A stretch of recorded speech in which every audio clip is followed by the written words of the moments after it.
All right, today we're going to try and unpack one of the most just staggering financial mysteries of our time. How a country's incredible wealth, we're talking wealth born from crisis and hope, could just, well, vanish. Yeah, you're seeing that right. $1 trillion. That is the insane amount of government money that some Iraqi officials say either just disappeared or it was completely wasted in post-war Iraq. And get this, over just 8 years. It's a number that's so big your brain kind of short-circuits trying to picture it. So it begs the question, right? How on earth does a country's entire fortune just disappear on a scale like this? I mean, where did all that money even come from? And more importantly, where did it all go? Well, that's what we're here to do. Let's follow the trail. Okay, so to really get to the bottom of this mystery, we've got to zoom in on one specific time period and one central figure, and that's the administration of Prime Minister Nouri al-Maliki. So al-Maliki was in power for 8 years, from 2006 to 2014, and you have to understand, this was such a critical, chaotic time for Iraq. The country's trying to rebuild, right? But the systems to oversee everything, to track the money, they were still really weak, kind of fragmented. And right into that chaos, you have this flood of cash, from oil, from international aid. It was pretty much the perfect storm for billions of dollars to go missing. Now, here's a really, really important point to get. It's a subtle but crucial difference. The allegations are all about widespread corruption and just, funds that went missing during his time in office. This is totally different from a legal ruling that says Nouri al-Maliki personally stole X amount of money. So what we're really looking at here is a massive systemic problem, not just one person's proven crime. That's key. So let's get into the nitty-gritty. How does $1 trillion just vanish? We're going to break down the anatomy of these allegations, looking at the numbers and the methods that were supposedly used. First things first, let's follow the money.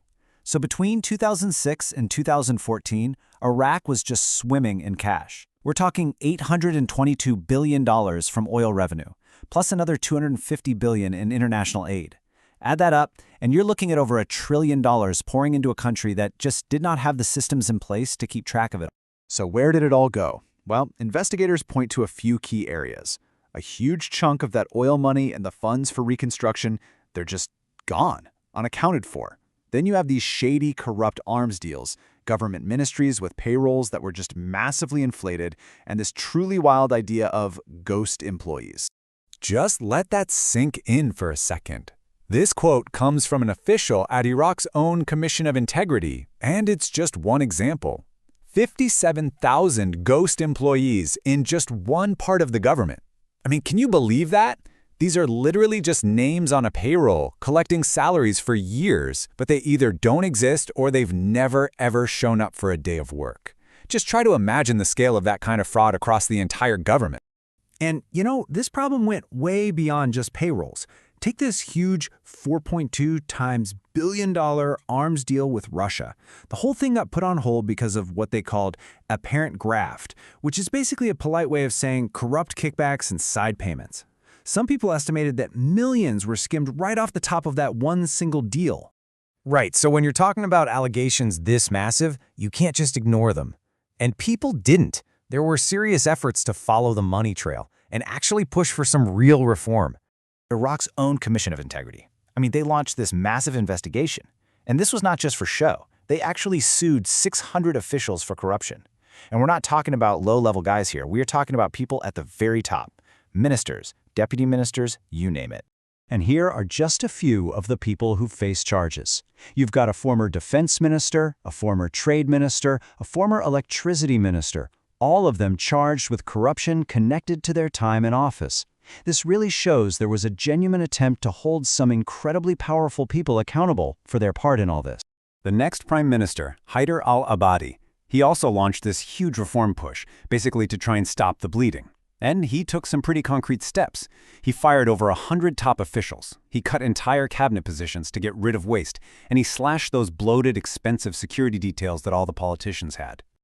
But, while all these reforms were aimed at fixing the system for the future, what about getting accountability for the past? And that brings us right back to the central figure in all this, and the question of a final verdict on Nouri al-Maliki himself.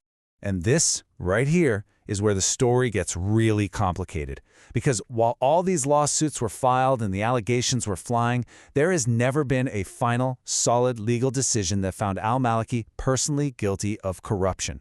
You see, trying to prove direct, personal theft on this kind of scale is unbelievably difficult, especially when the lines between just bad management, a failing system, and deliberate theft are so blurry. In a lot of ways, the investigation is still unfinished. But here's the thing. Regardless of the legal outcome for any one person, the sheer scale of the financial loss here is, well, it's historic. The initial estimates were pointing towards $1 trillion gone, but even a more conservative estimate from an official at the Commission of Integrity said at least $500 billion has simply disappeared, and he called it perhaps the greatest corruption in history. And that just leaves us with this huge, lingering question, doesn't it? When corruption is this widespread, when the system itself is this broken, and the money trail is so tangled and murky, is total justice even possible? Or are some billions just lost to history forever?